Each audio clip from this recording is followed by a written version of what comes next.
I don't know if you know this or not, but if you go to alexjonesinfowars.com, it's now shut down. Yeah, you go to infowars.com, it just says off air.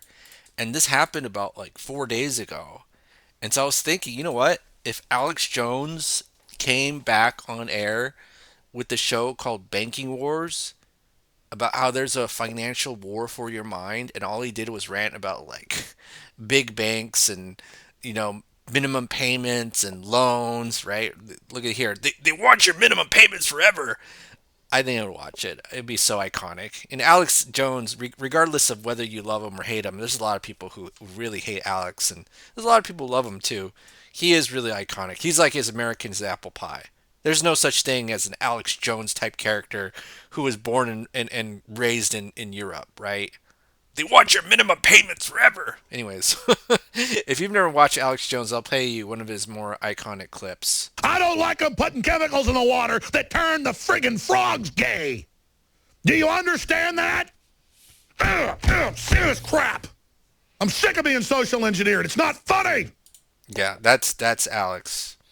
And so if he came up back on the air with the show like Banking Wars, where all he did was just rant about big banks and debts, I'd be like watching that 24/7. You know what I'm saying? Like I wouldn't need to do a YouTube channel because I'd be so distracted. But anyways, since he's off the air, I'll go ahead and rant and talk about debt payoff. And, maybe two questions we need to ask ourselves is, does the government hate velocity banking? And then the second question would be, is everything a giant conspiracy?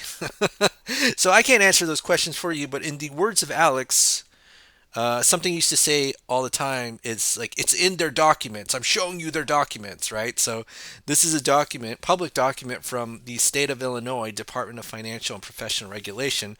I'll quickly go over this, but if you're, type in Kwok Brothers, state of Illinois, cease and desist. Basically, they they sent a cease and desist letter for using the words banking because they're saying that they have a substantial likelihood of misleading the public by implying that the business is a bank or their business is a bank. Okay. So that's why we don't use the term velocity banking anymore. Look at this. There's no velocity banking here. It just says velocity method. And we're going to go ahead and pay off debt just like every single video in Banking Wars, right? No more minimum payments. They want your minimum payments forever. Maybe I can't do a good impression of it. But anyways, all right. So, how do we do this velocity method? First step is we need to create a budget because our budget is our debt attack plan. That's what our budget is, right? So we have our income, we have our expenses, we have our leftover checking and savings. And then in our expense breakdown, we have to list every single debt that we have. So you can see right here, there's 5 credit cards, an auto loan, and a mortgage. And then the last line item is just your a lump sum of all your general personal expenses not tied to debt, food, gas, insurance. So think of a monthly average that's not tied to debt because you would always have to pay for this every single month, even if you were debt free. Okay, so what we're going to show here is that from the average American banking style, when we use the velocity method, we assume that we have the same income and the same expenses, right? And remember, this is a debt payoff strategy. So you list every single debt that you have. So if you have no debt, you're not using this strategy because if you're not making enough, even without any debt, that means you have an income problem. That's what Dave Ramsey would say, right? So here's the difference between this side and this side. The difference between the average American side is that the way that we think of our checking and savings is that it's the final destination of our money, right? But when we're doing the velocity method, we're not saying that the checking account's the final destination of our money, right? We're saying that something called a line of credit is. And so, in other words, we're just saying that hey, all of our money is just being used to go to debt, and that's really the fastest way to pay off debt, which is don't save money, right? I know it's revolutionary, right? Like you want to deconstruct the velocity method. It literally is don't save money 2.0 with the help of something called a line of credit. So what is a line of credit? It's basically a financial tool where you could borrow money, pay it back, and then use it over and over again. So here we have an 8% $100,000 line of credit. There's other types of lines of credit like credit cards. What else? Credit cards, personal lines of credit, home equity lines of credit, business lines of credit. But a credit card is a little bit inflexible because you can't use it to pay everything, right? Can't use it to pay student loans and all that unless you're using plastic.com. But that is technically a line of credit because you can use it, pay it back, and swipe, right? So that's how that works. And so what we're going to do is we're going to strategically move some of these debts into a line of credit to free up some cash flow. And what we use is something called the cash flow index, right? So I'm just going to go right here. And then you see that this is the balance of the debt divided by the payment. So you just use this formula in every single one of your debts, right? All of your debts, okay? And then yeah, and then basically think of this as a ranking system. The lower the number, that's the debts you want to pay off first, right? And the higher the number, that's the one you want to pay off last. So a lot of people don't understand this concept, or it's not intuitive to them. But once you start using it, it's like very intuitive. But a lot of people just focus on interest rates rather than just the amount of cash flow that paying off a debt would bring, even though interest rates are indirectly tied to the cash flow index. Okay, so why do we not pay off the mortgage first? Because you literally have to give someone $320,000 for $1,500 back in cash flow. 320,000 for 1,500. And then why would you pay someone 320,000 for 1,500 when you can pay these two credit cards, which is 57,000 for 1,800, right? Which one gives you more bang for your buck? So obviously you're going to pay this off. And then what we're going to do is move these low ranking cash flow index numbers into a line of credit. So how much is that? 5, 8, 15, 27, 30. So let's sum up the credit card debt. I'm going to go ahead and do that, and that's 85,000. 85,000. And we're going to do that right here. And then guess what happens when we just simply transfer that $85,000 of credit card debt? Oh my goodness, these all go to zero, right? And so what happens is that $49 literally just somehow turned to $2,876.96. Yeah, I know. Stare at this for like 5 more seconds, and then you'll be, your mind will be blown if you see this for the first time. Like, how did this happen, right?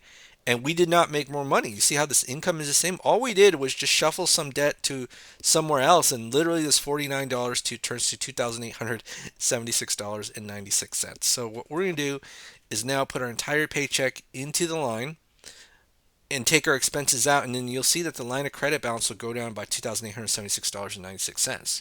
But before we do the final step of the strategy, one question we always have to ask ourselves is that if you're struggling with $49 left over, is the bank going to give you an extra $100,000 in the form of a line of credit? And the answer to that is no, because banks don't lend money to people who need it, right? Banks don't lend money to people who need it because you have to think of a bank as a leech, right? The bank is a leech on society, literal leech. And when the leech sees you have no blood to suck because all your blood was sucked by all these other interest payments, they'll be like, there's nothing for us, right?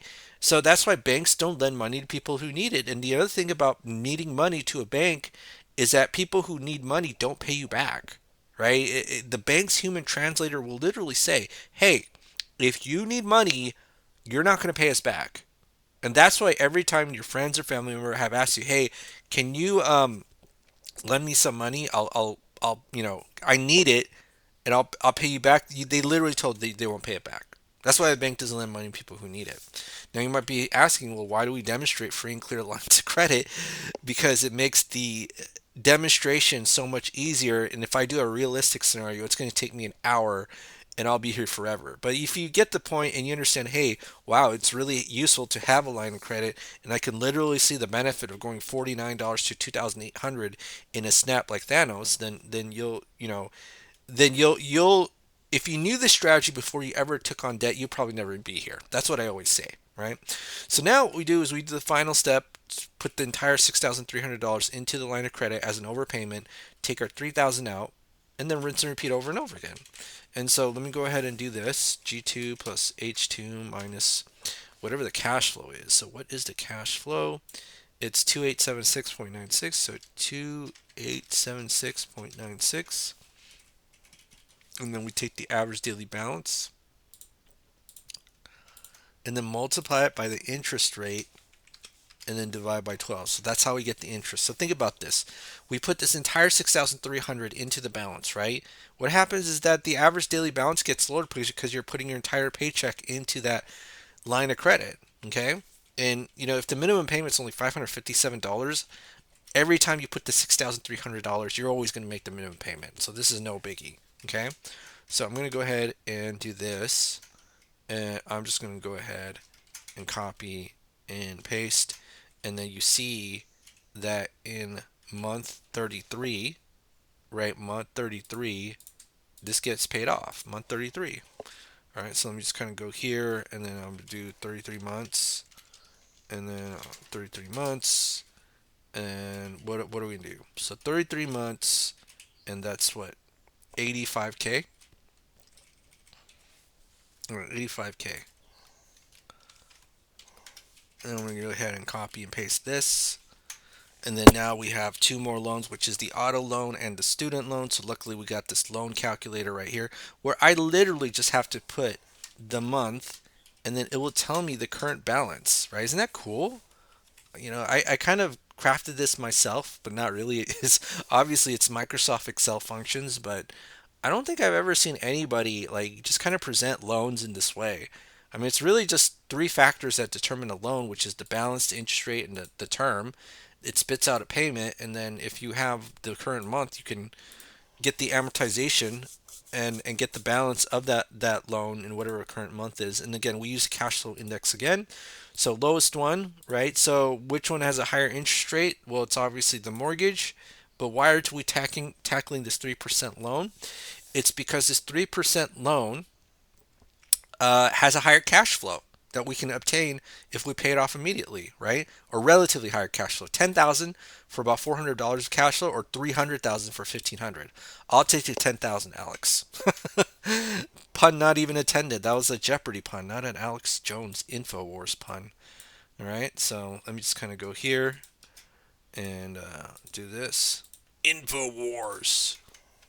All right, 10,308. You know what's sad about this country? Like, this country was literally founded on taxation without representation, and then we just get taxed a lot and everything. You make more than $100,000 in every, pretty much, I'll say 150,000. Pretty much every dollar you make, like 40% of it goes to the government. Anyways, so let me just do this. So now this is zero, and now our cash flow is about $3,200.72. And yeah, copy, paste, bam, bam, alakazam. So minus 3272.27. And then we see that in 37 months, it's paid off, right? So 37 months, we paid off the auto loan? No, yeah, the auto loan. So 85 plus 22, and then it's going to be 107k, 107k, and then 320 in 37 months. Let me just do this. 320, 37. So let me just put 37. Okay. And now the only thing left is 301,000. So okay. So now all we have is the 30-year mortgage. Now, here's really two ways we could pay. I always say, hey, the default option is extra payments. And if people know that they can dump their entire cash as an overpayment into a loan directly, why don't they do it? It's because overpaying loans creates friction with your money, right? That's why nobody overpays their loans. Heck, even sometimes even overpaying a credit card creates friction with your money because whenever you overpay a credit card and then there's certain bills that you have trouble paying with a credit card, like your rent, because not all landlords accept credit cards, right? Most don't. A lot of small businesses don't like to accept credit cards because they get fee to death, or they say that 3%, then they get, you know they don't like that. A lot of small town, like even nowadays, a lot of people don't accept credit cards if they're a small mom and pa. A lot of people like that. But anyways, what was I saying is that if people know that default payments, or I mean extra payments, is a default option, why don't they do it? It's because there's too much friction in directly overpaying a loan, right? A lot of people don't understand theoretically that they can do it, but and then they just don't do it, right? And the way that I think of extra payments is decision fatigue, because you literally have to think in terms of mindset, how much should I pay extra today, or how much should I pay extra this month, right? Whereas an alternative that you can use is something called what I call the sweep, right? I used to call it chunking because that's how I originally learned it. But you know what? The AI said call it the sweep, and I said, all right, I'll take that, the sweep. So what is it? It's basically you're taking your money, okay, and then you're moving a piece of, actually you're taking the loan, you're kind of chopping it up into little pieces or small pieces at a time, and then moving into a line of credit and paying it over and over again. So for example, let's say that with this $320,000 loan currently at 300,000, I'm just going to move 6,500 into, right? Let's move 6,500 into the line of credit, and then you'll see it gets paid off in 2 months. Okay, paid off in 2 months. Actually, it should get paid off even more, right? Look at that. Screwed up on the cash flow. But yeah, so let me do this, and then I'm gonna do this. Yeah, so that's essentially what I call the sweep, right? You just kind of sweep pieces of loan to line of credit till the line of credit goes to zero, and do it over and over again. And I'll tell you why this is easier, because it doesn't require really that much thinking, right? With an extra payment, you really do have to think. And actually, let me grab a picture that the AI generated. Give me one moment. All right, so we got the AI generated picture of doing the HELOC way, which we call chunking or sweeping, versus extra payments. And the reason why it's so easy, because you just have to make sure two things happen, which is your checking account is always going to zero, and then your line of credit hits zero every single month, or as much as possible. Especially the checking account, right? Whereas with the extra payments, you really have to think about what to do, and that's why people don't do it. And that's true of everything, right? Whether it's losing weight, paying off debt, becoming a better whatever, right? Becoming more fit. If anything requires too much thinking, most people won't do it, including me, right? So that's why I say, hey, you can use this, and we have a calculator that shows you even if you use an 8% line of credit, that you can still pay off like a 4% loan, and everything should be fine. So think of this like as like a bridge that helps you pay off the debt, or helps you pay off that one-way loan, that's hard for most people to directly overpay. Okay. All right. So here we are with the input of the current loan information, and then we just kind of need to put the income, expenses, line of credit, and the 8% line of credit that we're using, and then we see that it pays off in six years. So again, even if we use a 15% line of credit, look, it only goes up $1,000. If we use 30, then it goes up like 7,000 from the 8%, right? So obviously you don't want to use a 30% line of credit, but you can still even make an argument you wouldn't even pay 43 grand, because if you have like credit card rewards points, it should offset, the additional payments that, or interest that you would be using, even if you had 30% line credit. Oops, sorry, I can't even talk right now. But 30%, right? So 15, 8. I'm sorry, 8, and it only took us 6 years to pay it off. So 6 years. So now this is what we're gonna do. Let me go back here. This is gonna be 0, and then so that's gonna be 37 divided by 12 plus 6, and that's 9.08 years we are debt free. Okay. All right. Well, that's it for today, folks. This is a Korean Atlanta mentorship. So are you excited to see more pictures about the concept of banking wars? Even though this will probably not come to real life unless AI. I think we'll get to a point where I know it's already at this point, but I know it's kind of limited too, where all I got to do is type in banking wars in the AI, and it's gonna create like a 3-hour show all about this in Alex Jones's voice. Okay, have a great day, and I will see you all on the next video.